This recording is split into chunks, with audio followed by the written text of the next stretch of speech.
Flooring made easy. This is a great DIY project that really doesn't require a lot of background in flooring or in carpentry or anything. You don't need a ton of tools. For myself, this is actually my first time doing any kind of flooring project, and it was really simple. So this is a vinyl plank. You got the underlayment built in, you got tongue and groove. This is LifeProof. Bought this at Home Depot, not sponsored. But really it is a straightforward project. And so in this video, I'll be walking through how to remove an existing floor, getting rid of nasty carpet. That's what I'll be doing, as well as lots of tips and things I learned with this first flooring project.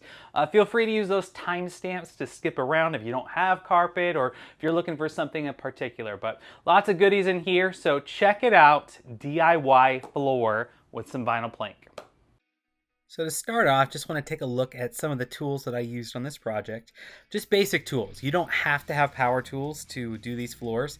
It does come in handy, but just some basic tools that you can see here just to give you a feel. You can pull off the floor with just these tools. There are some special ones like this special trim puller and some other attachments that come in really handy, but not absolutely required. All of these, as well as other things, there are links down below in the description if you're interested in any of these products, but pretty simple, pretty straightforward. All right, so like I said, we are removing some nasty carpet. And so step one was me and my son, one of my sons, were removing the baseboard. So we're just using a box cutter, a utility knife, just to kind of remove that caulk line.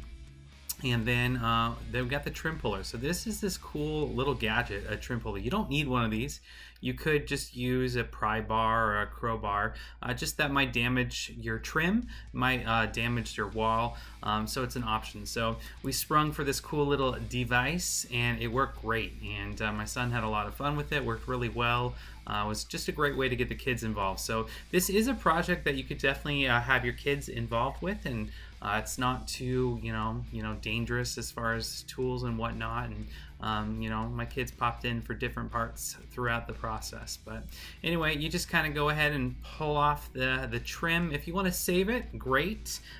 We ended up replacing ours, but that trim puller really does help keeping it. A little high five action, absolutely. It was pretty fun. But there you can see, here is the trim set aside. Again, you have options. Options, 6 of 1, make your call. But you remove the trim, that's a must. Now time to put all those nails. So all the nails didn't come out with the trim, a lot of them those brads. They're just those 18 gauge brad nails. So we just hammered those back in just to make sure that everything's great for later. Pulling out the register, just want to do that. We'll upgrade that in a little bit. But now comes the carpet removal. So this is gross. Carpet is just disgusting. Our room that we're replacing here was extra gross just because of all kinds of things, right? And so we are wearing respirators here, just all kinds of smells and things you don't want to be breathing in. But using that box cutter, we're cutting into more manageable strips, and then we can roll that up. And then that underlayer is just gross, and just all the stains, all the spills, all the stuff that's just gonna fall apart on you. But anyway, keep that respirator on and then just clean it up as best you can, get all the big stuff out. And then you got the tack strips. So one method is just to use a hammer at the nails, just to kind of dislodge it, and then use that pry bar. That works well, kind of breaks into little pieces most of the time. You can use that trim puller. Now this isn't what it's designed for or marketed as, but that is certainly an option. So next up are all those staples from the carpet. These are the worst. They are such a pain in the butt to get out. So different methods, right? But it's kind of hard to find them, especially if you have all that underlayment carpet junk everywhere. So pry bars work great, but using this tile scraper was brilliant. So I'll leave a link to this one and then a similar one you can find online down below. But this was a game changer. So this was able to scrape off all of that junk that kind of had adhered, but also in the process, it pried up quite a few staples. And so this is a pretty strenuous task, but you can see how clean it's getting. And I really can't think of another way that would have been as effective. And so really you need to have a clean floor. You need to have a clean subfloor before you lay down your plank flooring. So this is a great option for the different spaces. You probably should be wearing the respirator for this part because you have all that fine particulates. Instead of just sweeping everything, I would do more vacuuming, less sweeping because it's just all in the air. But you can see right here, well, you can see how gross this floor is as I'm vacuuming. But you want to clean the floor. And so that tile scraper really, really was effective. And so I have a clean floor. I have those staples removed. It's pretty flat.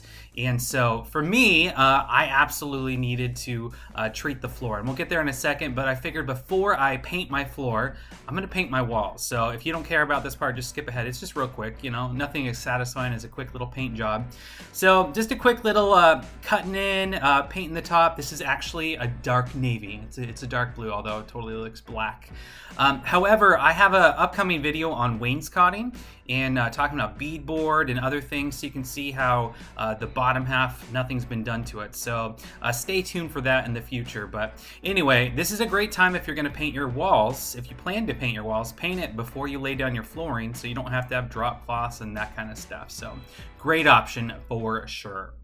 So painting the floors, yes, you definitely want to paint your floors. So here I'm using Kills Primer, using their ultimate stuff. You want to have a protected surface. So first, I'm trying to prevent any of the odors that you clearly can see.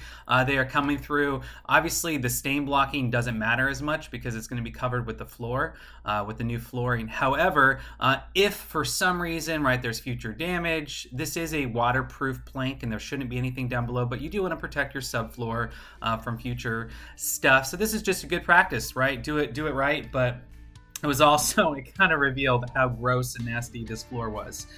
But for us, again, this was primarily to prevent any odors that had, seeped into the floor from coming back out. So yeah, you get the idea. Painted the floor. I ended up doing 2 coats of this. But after I let it dry overnight, you got to make sure that you level your floors or check how level they are. And so, yeah, I'm only using a 4-foot level here. Probably better would be to get a longer board and just to test to see how level your subfloor is. But you want to read the directions. So here in the LifeProof, right, it tells me, what is allowable, how much can it slope over a certain span. So you do want to take that in consideration. You might have to level your floors. I didn't. I was really lucky. I didn't have to do any leveling compound or any of that kind of jazz. If you do, just gonna have to look for a new video for that. But here I am doing that second coat. It's still gross. It's still nasty, but I do recommend about 2 or 3 coats of Kills. If you had carpet before, that's definitely a great choice. All right, let's get to the flooring. So here you go. Here's the flooring.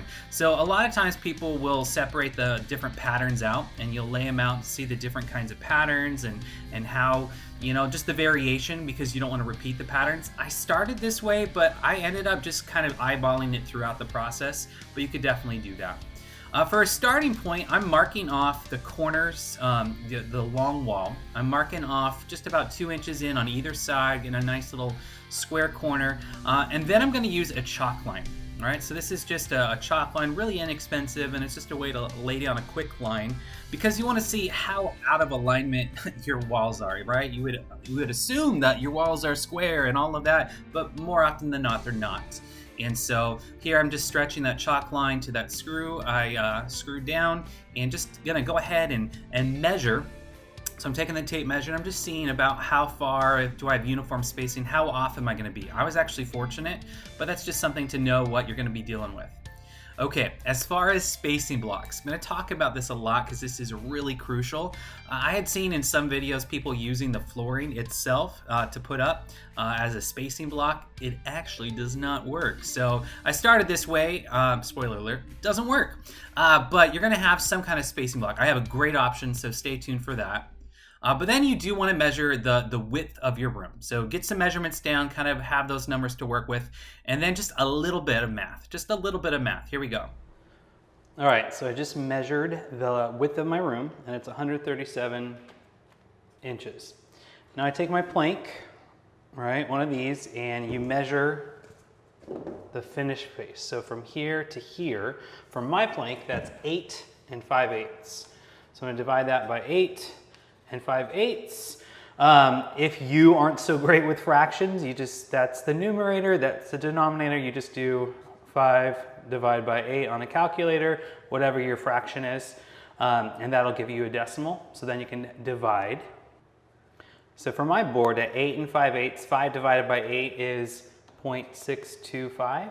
So it's 137 divided by 8.625, right? And then you do that calculation. You could do it by paper, just use a calculator. So for me, that's gonna be 15.8 repeating. So I know I'm gonna have about 16 rows. So I'm gonna have 15 full sheets, full rows widthwise, and then I'll have a last one that's 0.8. Now if that last one's gonna be really narrow, like super small, you know, less than half of a board, maybe you wanna split it in half. All right, so what I mean by that is I've done the math and I know I'm gonna have 15 full boards going all the way across, and then my last board is that remainder, that 0.888.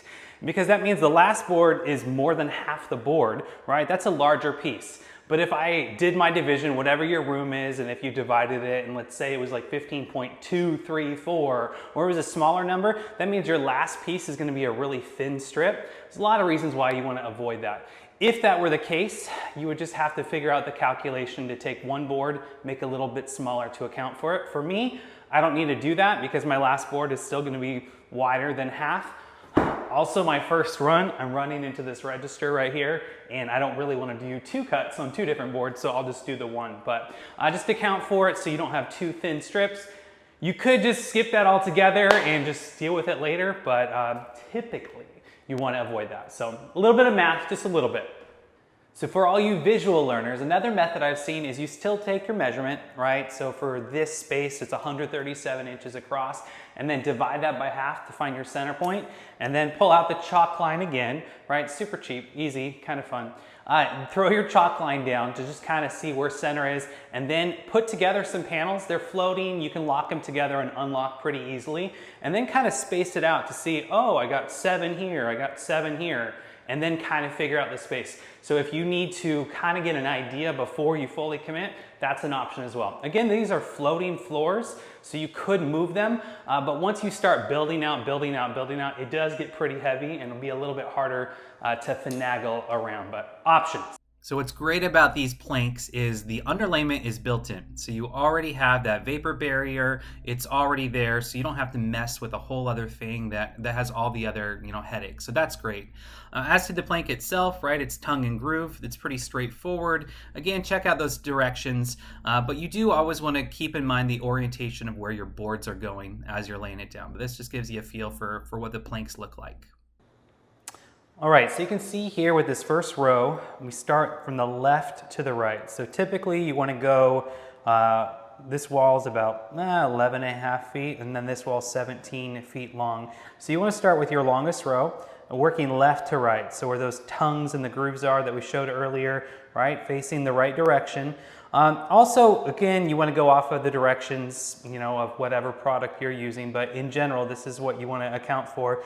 This space here at the end, it's not too narrow. Again, just like with the width of the room before I started, if the length of the room, if I'm going to have too narrow of a piece, then again, I'd want to stagger a piece up there. For here, I'm just fine, but some other considerations with that first row.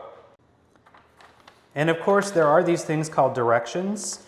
And sometimes it's hit or miss. These ones are actually decent. There's some good steps. So if you need to slow it down and really go through it all, directions, of course, do help. But getting the visual video helps. So let's commence and continue.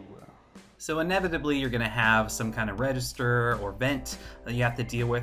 I do recommend just using the cardboard that the planks came in. There's actually an opening on this one. And then just kind of go ahead and make a template. And so here I am just making it about the same size as the plank. And I'm cutting out a template in the cardboard so then I can transfer the template pretty easily onto my plank. So don't go just straight with the plank, it's just a little bit easier with the cardboard. Then trace it out on the plank, drill some holes in your corners. And once you've drilled your holes, you want to use a jigsaw. I really recommend a jigsaw. I know I said no power tools, but jigsaws are going to be really helpful with a lot of cuts. You can get by with just the box cutter, but jigsaw is going to give you a nice clean cut like so. It's going to fit perfectly, right? You're going to get a nice little opening, and it works really fast. efficient. It's efficient. As far as floor registers, this is a great time to upgrade. I went with this little one over here. You know, newer technology, just a little bit cleaner, a little bit classier. Link to this one down below if so interested. But here we go. So this is my first row. Got to make sure that I'm measuring everything accurately. Make sure you cut the right side. So I measured where it's going to go, but I want to mark it on the opposite side. This will make more sense as we get throughout the video, but always want to make sure that you don't accidentally cut off the tongue side that's going to go into the groove. So here I am just using the box cutter and a carpenter's square. You just want to score it a couple times and then it snaps, and it really does work well. You can do this whole project with just a utility knife. And then you lock in that tongue, and then here I'm using that polar bar. This is great. This is going to be really helpful later on. So after that first row, don't get carried away. Start laying out those tiles, those planks, and get a feel for your patterns. All right, really quick, I want to talk about patterns. So most important, as you're laying these down, you want to make sure that your joints, so where the two boards meet, you don't have another piece that's too close. So you really do want to have a good overlap. It also aesthetically looks better. So that's just what's most important. As far as patterns, lots of different ideas online. You can go online for inspiration. Some will make lots of cuts to really go after grain matching and grain direction. Honestly, I think it's fine to just make one cut. So here I have 4 boards, and then I have a little 16-inch board at the end. So a short board there. And then on the next row, I'm gonna do 4 boards. I'll start with my 16-inch on that side, my short one there, and then it'll be full all the way through. And then I'll just alternate for this main space.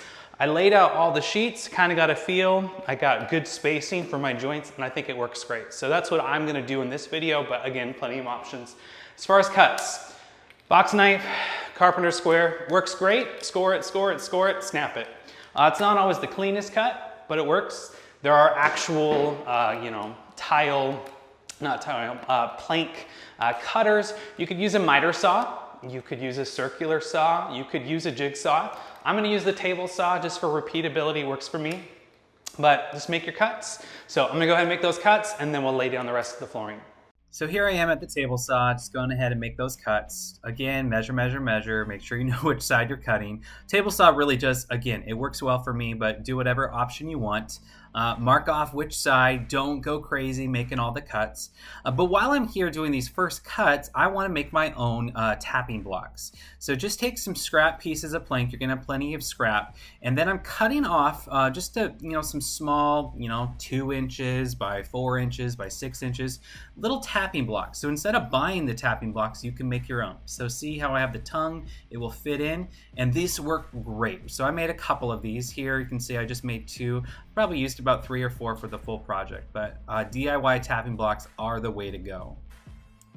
So those tapping blocks work great. However, no tapping block is going to work great if you're hitting against a surface that's not flat. So you can see there I have those planks on the wall. I even switched to double stick tape. I tried frog tape, and they kept falling over. So then I thought, oh, they're too wide. Well, let me cut off some scraps. So you can see I have smaller pieces there as my kind of stop. Again, you need that 1/4 inch for expansion for the floor, so that's a requirement, but also you need that flat face so you can hammer against it. Well, those kept falling anyway, so then I said forget it, and I just screwed them straight into the wall. It's gonna get covered by molding anyway. This was brilliant. This was a game changer. So once you have those spacer blocks, which for me is just scrap floor, I had a hard surface and I could start tapping my boards into place with no gaps, and it really, really worked well. Like I said earlier, this really is a great family project, and so from time to time you might have another little buddy come in. Here's another one of my sons coming in to help out. It really is a project that the whole family can participate in. I know sometimes we're constrained by time, but being a woodworker, DIYer myself, it's always great when I have a project where my boys want to come in and help in some capacity. So here's my youngest, using the level so properly. But once you got going, right, you got a system down. Here you can see I laid out all of these boards and these long lines. I've already accounted for pattern. I know the direction. And I did cut about 2 or 3 of those left-right pieces at a time. Again, don't cut too many at a time just because the measurements of the room are different. But you got a groove, right? And so here I'm just whipping along. Those knee pads are clutch, knee pads, and those tapping blocks in no time. So you just kind of want to latch it in. So you latch it into the lengthwise and then slide it in, and then use that mallet and then tap it in, boom, boom, boom, and then tapping block, and it just rinse and repeats. And after no time, you're really cranking it out. So here you can see the room is almost done. It's almost done. You can kind of see I have some variation in pattern. Again, whatever suits you best, kind of play around with the pattern you want. But tap away and make sure you have a good spacer, like I said earlier, using those spacer blocks out on the wall. As I get to the end, it's a little too narrow, so I have to use that puller bar, and it works so well. I am using one of my DIY tapping blocks inside so I don't damage the groove for future rows. But here at the end, I have a really, really narrow run, so I've got to account for that. But let's talk about door transitions. So this is just one I found at Home Depot. It works for all sorts of different flooring, whether you're going from carpet to hardwood or hardwood to hardwood. So just read the directions on here. And before you do that last row, if it's a door jamb, you do want to account for that transition strip. So here, you do have to account for the door molding. And a lot of times we'll just use a flush trim saw like this. Take a scrap piece of your floor and just kind of use that as a baseline to make your cuts. I prefer an oscillating tool, a multi-tool like this. It makes real quick work of it. My door jambs, I didn't need to do that for my door molding, but most of the time it's going to be going down to the floor, so you might need to trim it out to make sure it all fits. So some other options for you. All right, then go ahead and measure your space and get that measurement down, and then cut your piece to size. Slide in your transition. Again, carpet's awful. Eventually we'll replace all our carpet, but got to peel it back. I did have a little bit of an extra tack strip. Here's that multi-tool. Came out and, cut through it in no time. Clean it out, clean it out. Again, this is straightforward. There's going to be directions on your transition strip. And then here I'm just double checking that I have uniform spacing between my plank, between that last row. And tuck in that carpet, and then add in your screws, and then you got a transition. Boom. It's pretty simple. It's pretty straightforward. All right, that last row for me, it was about 8/10 of a full row, so I did have to trim that. But I am measuring. I'm double checking. Measure, measure, measure. Back to the table saw. Again, the table saw works great for me. It really helps in these long rip cuts, these lengthwise cuts. You can use the box cutter or a jigsaw. Make sure you're cutting the right side. Don't accidentally cut the groove, the tongue, whatever side you're going to need based on where you're at. So always double check when you make those cuts. But those long rip cuts like this, the table saw really is superior. If you don't have a table saw, find a friend, or just go for the box cutter or a jigsaw, right? A jigsaw will work just fine, but preferences, right? So there I am. I'm tapping it on in this last row. Really, it fit perfectly. And so that puller bar is a must here, because the whole point of this flooring is you don't want to have any gaps. So that way it truly is waterproof. And so you got to make sure you tap everything nice and snug, nice and tight. Here I'm at the closet, so I'm going to have to make some measurements. And again, coming back to the jigsaw, but go ahead and mark it out, transfer it, jigsaw, cut out your grooves, cut out your notches, and you can get that. So after that last row by the door, double check, door closes just fine, add your transition strip, it plops into place, super easy. And there you have it. Now just to finish off with the closet for this room. And for us, this went really quick, right? Tap, tap, get another little buddy to come in and help. Start them young, right? Start them young, let them see it, get a high five. Awesome, home stretch.